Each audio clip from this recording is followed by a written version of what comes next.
Hello സുഹൃത്തുക്കളെ, ഞാനിന്നൊരു അങ്കമാലി മാങ്ങക്കറി ഉണ്ടാക്കിയിട്ടുണ്ട് കേട്ടോ. അപ്പോൾ ഈ ഉരുളിയിലാണ് ഞാനിന്ന് അങ്കമാലി മാങ്ങക്കറി ഉണ്ടാക്കിയിരിക്കുന്നത്. ഉരുളിയിൽ വെക്കുമ്പോൾ അതിന് ഒരു പ്രത്യേക ടേസ്റ്റാണ്. അപ്പോൾ അതുകൊണ്ട് നാട്ടിൽ നിന്ന് വളരെ കഷ്ടപ്പെട്ട് ഒരു ഉരുളി കൊണ്ടുവന്ന്, ചെറിയ ഉരുളിയാണ്. അപ്പം നമുക്ക് അത്യാവശ്യം വേണ്ട ഒരു ഫാമിലിക്കൊക്കെ വേണ്ടതായിട്ടുള്ള കുറച്ചൊരു പേർക്കൊക്കെ വെക്കാൻ പറ്റിയ ഒരു ഉരുളിയാണ്. അപ്പം ഇതിൻ്റെ ടേസ്റ്റും കാര്യങ്ങളൊക്കെ നമുക്ക് കഴിച്ചു നോക്കിയാലേ അറിയാൻ പറ്റുള്ളൂ. ഞാൻ അത്ര വലിയ എക്സ്പേർട്ടൊന്നും അല്ല അങ്കമാലി മാങ്ങക്കറിയിൽ. വീട്ടിലെ സാധാരണഗതിയിൽ അപ്പച്ചനാണ് ഇതിൻ്റെ മെയിൻ ഷെഫ് എന്ന് പറയുന്നത്. നമ്മൾ എല്ലാത്തിനും സാധനങ്ങളൊക്കെ അരിഞ്ഞൊക്കെ കൊടുക്കും, പാലൊക്കെ പിഴിഞ്ഞൊക്കെ കൊടുക്കും. അപ്പം അങ്ങനെ കണ്ടു പഠിച്ചേക്കുന്നതാണ് എങ്ങനെയാണ് അങ്കമാലി മാങ്ങക്കറി വെക്കുക എന്നുള്ളത്. അപ്പം ഇതിൻ്റെ ഒരു പ്രത്യേകത എന്താണെന്ന് വെച്ചിട്ടുണ്ടെങ്കിൽ, കുറച്ച് കറി ഉണ്ടെങ്കിൽ കുറേ ചോറ് തിന്നാം.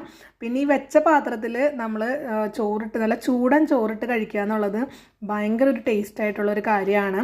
പിന്നെ ഇതിൻ്റെ ഗ്രേവി, ഇതിൻ്റെ ചാറ് നമ്മളൊന്ന് ജസ്റ്റ് ഒന്ന് പാത്രത്തിൽ ഒഴിച്ച് വെക്കുമ്പം അധികമൊന്നും ഒഴുകി പോകുന്നില്ല, നല്ല തിക്ക്